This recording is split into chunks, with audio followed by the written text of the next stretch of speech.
ഹൃദയപൂർവ്വം. അത് ശരിയാ സീതേ. ഇന്നത്തെ കാലത്ത് നമുക്ക് വിശ്വസിച്ച് പിള്ളേരെ എവിടെയെങ്കിലും നിർത്തിയിട്ട് പോകാൻ പറ്റുമോ? അതും ആപ്പിള് പോലെ തൊട്ടാ പൊട്ടുന്ന പ്രായമുള്ള പിള്ളേരെയൊക്കെ.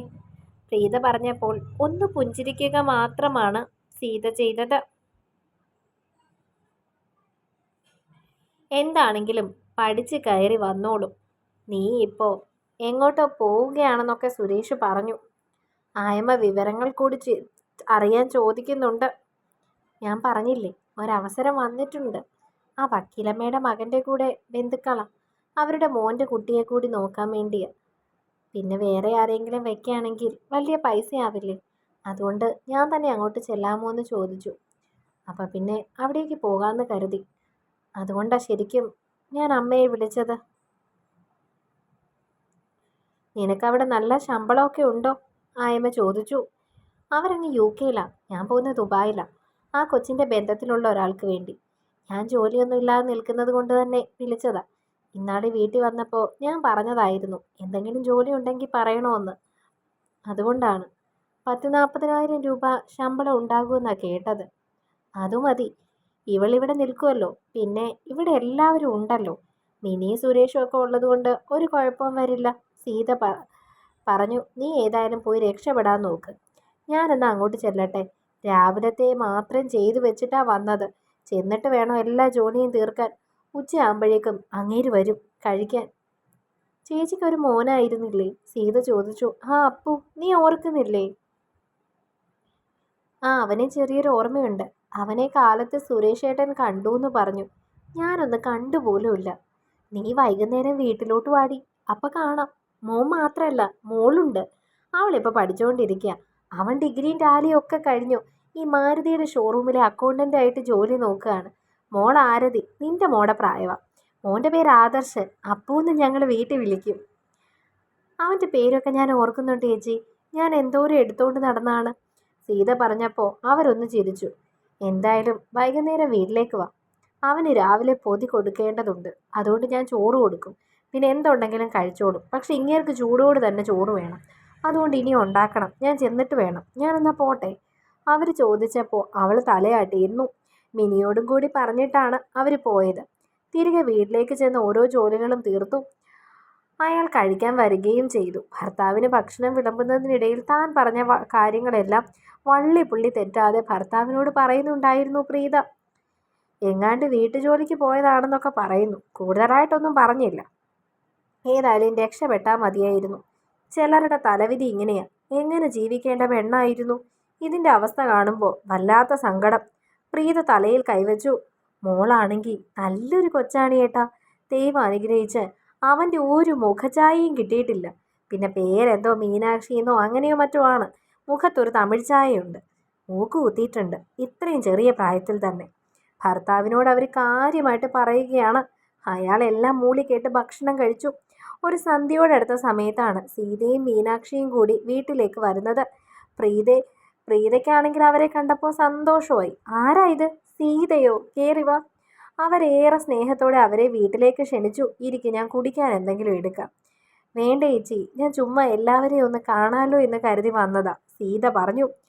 അമ്മ മരിച്ചുപോയി അല്ലേ? ഫ്രെയിം ചെയ്തു വെച്ചിരിക്കുന്ന ഫോട്ടോയിലേക്ക് നോക്കിക്കൊണ്ട് സീത ചോദിച്ചു. ആ, മരിച്ചു. 2 കൊല്ലമായി. എന്നോട് എന്തൊക്കെ ചെയ്തിട്ടുള്ളതാണെന്ന് നിങ്ങൾക്കൊക്കെ അറിയാലോ. അവസാന കാലത്ത് ഇച്ചിരി വെള്ളം കൊടുക്കാൻ ഞാൻ മാത്രമേ ഉണ്ടായിരുന്നുള്ളൂ. പെൺമക്കളൊന്നും തിരിഞ്ഞു പോലും നോക്കിയില്ല. മലവും മൂത്രവും വരെ ഞാനാ എടുത്തത്. അതിൻ്റെ ഐശ്വര്യം ചേച്ചിക്ക് കിട്ടും.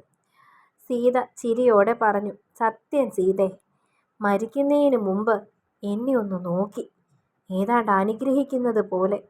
അവരാ നിമിഷം ഓർത്തുകൊണ്ട് പറഞ്ഞു. പെട്ടെന്നാണ് മുറ്റത്തൊരു വണ്ടി കൊണ്ടുവന്ന് നിർത്തിയത്. അപ്പു ആയിരിക്കും. അവരത് പറഞ്ഞതും ഹെൽമറ്റ് അല്പം അഴിച്ച് അകത്തേക്ക് കയറി വന്നവൻ വീട്ടിലെ അതിഥികളെ കണ്ടൊന്ന് നോക്കി. സീതയെ നോക്കി ഒന്ന് ചിരിച്ചുവെങ്കിലും കണ്ണുപാറി ചെന്നതോ മറ്റൊരാളിലായിരുന്നു.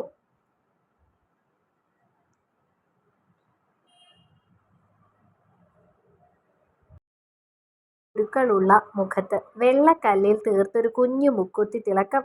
കറുപ്പും കാപ്പിപ്പൊടി നിറവും ഇടകലർന്ന കോലൻ മുടി, തമിഴ് മുഖഛായയുള്ള പെണ്ണൊരുത്തി. അറിയാതെയാണെങ്കിലും മിഴികൾ അവളിലേക്കാണ് പാറി വീഴുന്നത് എന്ന് അവനു മനസ്സിലായി. നല്ല വെളുത്ത വട്ടമുഖമാണ്. അതിൽ ചുവന്ന കുരുക്കൾ. കുരു പൊട്ടി ചുവന്ന നിറമായി മാറിയിട്ടുണ്ട്. അത് നല്ല ഭംഗിയാണ് അവൾക്ക്. കറുപ്പും ചെമ്പൻ നിറവും ഇടകലർന്ന കൃഷ്ണമണി, അതും ഒരു തമിഴ് ചായ തന്നെയാണ്. ഒരു വെള്ളി പാദസരം കാലിൽ കിടപ്പുണ്ട്. കറുത്തു ഫ്ലെയറായി മുട്ട് വരെയുള്ളൊരു സ്കേർട്ടാണ് വേഷം. അതിന് ചേരുന്ന പർപ്പിൾ നിറത്തിലുള്ള ഒരു ബനിയനും ഇട്ടിട്ടുണ്ട്. കുളി കഴിഞ്ഞ് മുടി വെറുതെ അഴിച്ചിട്ടിരിക്കുന്നു. കുറച്ച് നിമിഷം കൊണ്ട് അവൻ അവളെ അടിമുടി ഒന്ന് നോക്കിക്കഴിഞ്ഞിരുന്നു. നിനക്ക് സീത ചേച്ചിയെ ഓർമ്മയില്ലേ?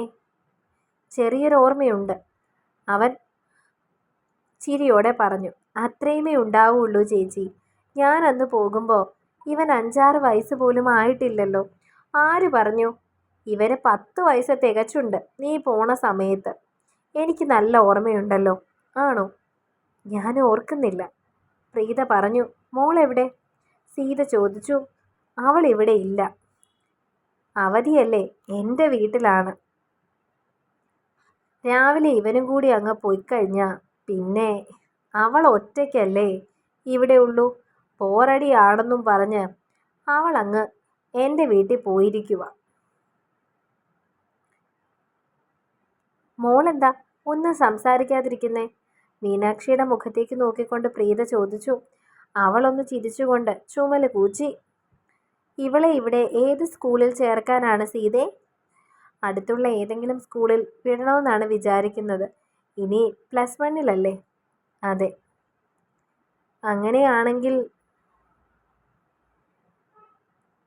ആരതി പഠിക്കുന്ന സ്കൂളിൽ തന്നെ ചേർക്കാമല്ലോ. അവള് അലോട്ട്മെന്റ് കൊടുത്തിട്ടുള്ളൂ. പിന്നെ അവൾക്ക് കൊമേഴ്സ് മതിയെന്നാ. ചേട്ടൻ BCom ആയതുകൊണ്ട് അവളും അക്കൗണ്ടൻ്റായിട്ട് പഠിക്കണമെന്ന് പറഞ്ഞുകൊണ്ടിരിക്കുക. ഏത് വിഷയം എടുക്കാനാ? ആദർശ് ചോദിച്ചു. ഇവൾക്ക് സയൻസ് ഗ്രൂപ്പ് തന്നെ എടുക്കണം മോനെ.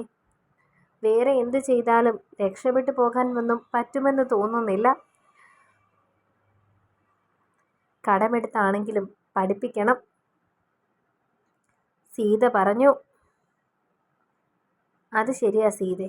ഇന്നത്തെ കാലത്ത് നേഴ്സിംഗ് വല്ലതും വിട്ടാലേ രക്ഷയുള്ളൂ. വിദേശത്തും ലക്ഷങ്ങളല്ലേ ശമ്പളം. ഒന്നുമില്ലെങ്കിലും കണ്ണ് തെളിയിച്ചു വിട്ടാൽ അവളുടെ കാര്യങ്ങൾ നോക്കാനെങ്കിലും അവൾക്ക് കിട്ടും. പ്രീത പറഞ്ഞപ്പോൾ സീതയൊന്ന് ചിരിച്ചു. നിങ്ങൾ സംസാരിക്ക്, ഞാനീ വേഷമൊക്കെ ഒന്ന് മാറിയിട്ട് വരാം. ആദർശ് എല്ലാവരുടെയും മുഖത്തേക്ക് നോക്കിക്കൊണ്ട് പറഞ്ഞു. പോകും മുൻപ് ഒന്നുകൂടി പാളി നോക്കി. ആ നോട്ടം നേരെ ചെന്നതോ കൃത്യമായി അവൾ മുഖമുയർത്തിയ നേരം. ആ നിമിഷം മിഴികൾ തമ്മിൽ കോർത്തു പോയിരുന്നു.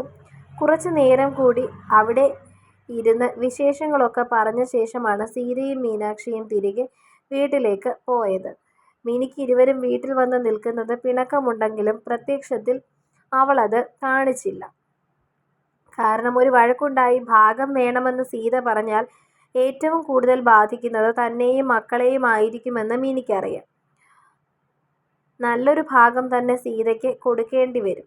അങ്ങനെയല്ലാതെ സഹായിക്കുന്നു എന്ന വ്യാജേന അവരുടെ സമ്പത്ത് കൂടി തങ്ങളുടേതാകേണ്ടതാണ്. അതുകൊണ്ട് തന്നെ പ്രത്യക്ഷത്തിൽ ഇവർ വന്നിരിക്കുന്നതിൽ മിനിക്കൊരു കുഴപ്പവുമില്ല എന്ന രീതിയിലാണ് മിനി അത് പ്രകടിപ്പിച്ചിരുന്നത്. രാവിലെ സുരേഷിന് നേരത്തെ പോകേണ്ടതുകൊണ്ട് തിരക്കിട്ട ജോലിയിലാണ് അടുക്കളയിൽ മിനിയും സീതയും. മീനാക്ഷി അവർക്കരികിൽ വന്ന് നിൽപ്പുണ്ട്. അവളെക്കൊണ്ട് പറ്റുന്ന ചില ജോലികളൊക്കെ മക്കളെ കൊണ്ട് കൂടി ചെയ്തു പഠിപ്പിച്ചു സീത. താൻ പോയാലും ഇവിടെ ഒരു സഹായമാവണമല്ലോ അവൾ. അവിടെ നിൽക്കുമ്പോൾ ഒന്നും ചെയ്യാതിരുന്നാൽ മോശമല്ലേ? മോളെ, മുട്ട തീർന്നു. 2 മുട്ട അപ്പുറത്തെ വീട്ടിൽ പോയി വാങ്ങിയിട്ട് വരാമോ? ഇന്നലെ നിങ്ങൾ പോയില്ലേ ആ വീട്, ഞാൻ പറഞ്ഞുവെന്ന് പറഞ്ഞാൽ മതി. വൈകിട്ട് വാങ്ങുമ്പോൾ അങ്ങ് തിരിച്ചു കൊടുക്കാം. മീനാക്ഷിയോടായി മിനി ചോദിച്ചതും അവൾ തലയാട്ടി കാണിച്ചിരുന്നു. ഇതിലെ ഇറങ്ങിയാൽ മതി, പെട്ടെന്നങ്ങ് ചെല്ലും. അടുക്കള വാതിലിനരികിലുള്ള ഒരു ചെറിയ കൈവഴി കാണിച്ചുകൊണ്ട് മിനി പറഞ്ഞു. അവൾ ചെന്ന് ഡോർബെല്ല് മുട്ടി. കുറച്ച് സമയങ്ങൾക്ക് ശേഷമാണ് വാതിൽ തുറന്നത്. മുൻപിൽ നിന്നത് ആദർശ് തന്നെയാണ്. അവളെ കണ്ടതും ഒരു നിമിഷം അവൻ്റെ കണ്ണുകൾ ഒന്ന് തിളങ്ങി. അവനൊരു ബർമൂഡ മാത്രമായിരുന്നു ഇട്ടിട്ടുണ്ടായിരുന്നത്. ഷർട്ടില്ലാത്തത് കൊണ്ട് തന്നെ വല്ലാത്തൊരു ചമ്മൽ തോന്നിയിരുന്നു.